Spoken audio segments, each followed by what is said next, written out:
Bom, eu trouxe aqui umas gravações iniciais do hino nacional brasileiro, que é um assunto que é muito comentado, né? Há um interesse nessas gravações iniciais do hino nacional. Tem algumas coisas escritas, já foi lançado LP com coletâneas dessas gravações, né? Iniciais, e então há algum interesse. Eu tenho aqui na minha coleção duas gravações que são desconhecidas, né? E eu acho interessante divulgar.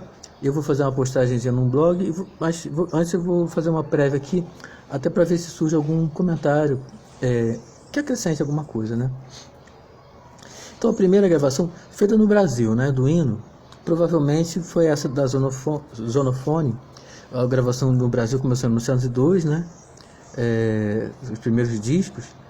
E logo no primeiro catálogo da Casa Edison, de 1902, aparecem duas gravações do hino nacional brasileiro. Uma nesses discos menores, de 7 polegadas, e uma em disco de 10 polegadas.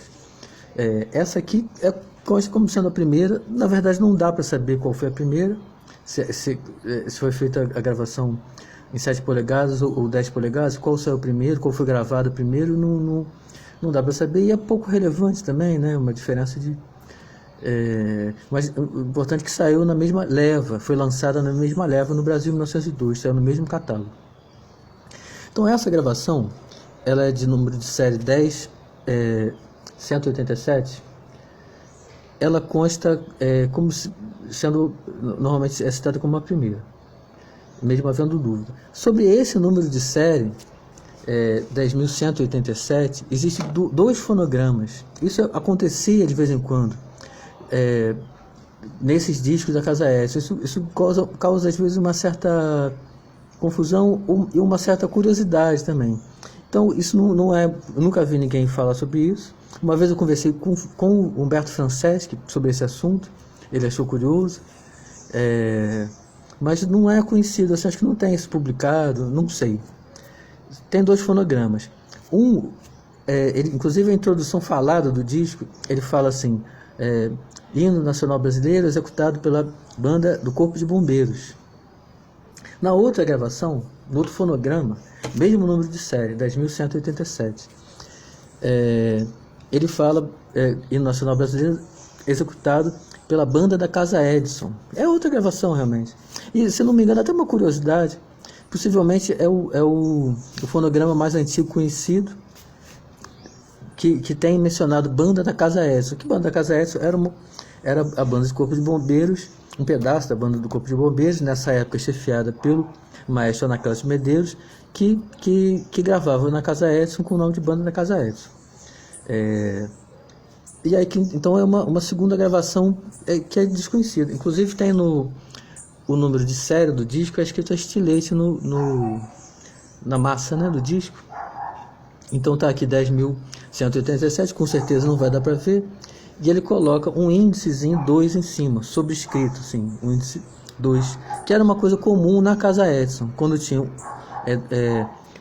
mais de um fonograma sobre o mesmo número de série, ele citar o número de série ou o número de matriz com o índice 2 em cima. Às vezes índice 3, índice 4, porque tem 3, 4 fonogramas com o mesmo número de série.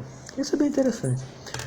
Outra gravação, que eu acho bem, que é desconhecida também e bem peculiar, assim, do hino. Se alguém conhecer, se quiser fazer algum comentário, eu vou achar bem interessante. É sobre esse outro selo, que é o Disco Brasil. Ele foi lançado, se acredita, né, por volta de 1911 até talvez 13, 14. Parece que foi lançado um catálogo na época, em 1912. Mas esse catálogo, acho que, até onde eu sei, ninguém conseguiu ter esse catálogo. Infelizmente, seria uma grande descoberta. Então esse disco é bem interessante, ele é citado na discografia, naquele livro publicado pela Funarte, são 4 autores, que é a Discografia Brasileira de 78 Rotações. Eles citam esse disco, mas como está aqui, Alvorada. A gente vai ouvir o disco, e ele são toques de alvorada, de clarim, é uma coisa bem monótona, aquele toque, primeira parte, segunda parte, terceira parte. Aí lá pela metade do disco, tem uma execução inteirinha do hino nacional, pela banda do 13º Regimento de Cavalaria. Eu acho que não tem outra gravação do hino por essa banda. Eu tenho que ver isso ainda, mas eu acho que não tem. Porque é bem interessante. E também ele, como o disco tinha uma limitação, né, física, né, o tamanho da gravação, do fonograma, a duração do fonograma, né. E ele chega assim, como tem metade do disco só para tocar o hino, ele toca bem rapidinho, com um andamento bem rápido. É bem curioso, mas está o hino inteiro aqui. E eu vou ver se eu disponibilizo isso depois das gravações. Eu acho que não sei se tem em outro lugar.